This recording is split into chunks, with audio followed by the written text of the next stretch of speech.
Kwa majina anaitwa Dr. Joachim Dr. Neyembe, ni mganga mfawidhi wa hospitali ya rufaa Kitete pale Tabora, na tunaamini kabisa kwamba kutokana na uzuri wa ile budget, basi ifikapo kesho itakuwa imepita na itakuwa ni mwanzo mzuri wa kuendelea kuboresha afya ya Watanzania. Lakini lingine ambalo linaenda tukiacha tu na afya, hii wizara ni kati ya wizara muhimu kabisa katika taifa lolote, sio Tanzania pekee yake, kwa sababu huwezi kufanya biashara, huwezi kulima, huwezi kufanya chochote kile kama una afya mbovu.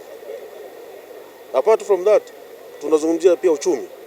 Kama hauna afya, uchumi hamna. Uwezo ukasema unaendesha uchumi kama una afya mbovu.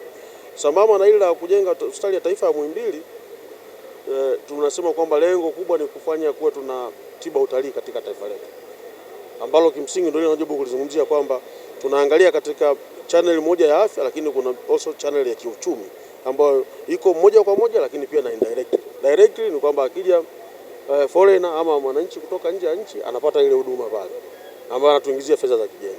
Lakini indirectly niliyosema kwamba ukishakuwa na afya, mheshimiwa mwandishi, ndio na wewe utaweza kwenda kufanya kazi yako uandishi, daktari ataweza kufanya baada ya kuwa na afya.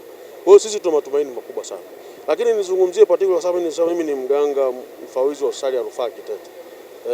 Kama ambavyo najua utaka kufahamu kule kukoje, niseme tu wizara yetu kwa ujumla wake kupitia maono ya mama yetu pale nako tumeweza kufanya mabadiliko makubwa sana. Inapofikia tarehe 15 ya mwezi ujao, tunaenda kuanza kutoa huduma za dialysis kwa mara ya kwanza katika mkoa wetu wa Tabora, kwa maana hospitali ya rufaa ya mkoa. Tumeimarisha eneo hilo la dialysis kama nazungumzia, kwa maana kusafisha figo, lakini pia tunaimarisha huduma za utoaji wa macho, idara ya macho. Sasa hivi tunapaka mpaka na miwani zitakuwa zinatolewa pale katika ile hospitali. Yote hii kwa ujumla yake ni kwa ili kuendana na maono ya mama kwamba tunapofika 2030 basi tutoe mabadiliko makubwa sana ya utoaji wa huduma za sekta ya afya katika nchi yetu.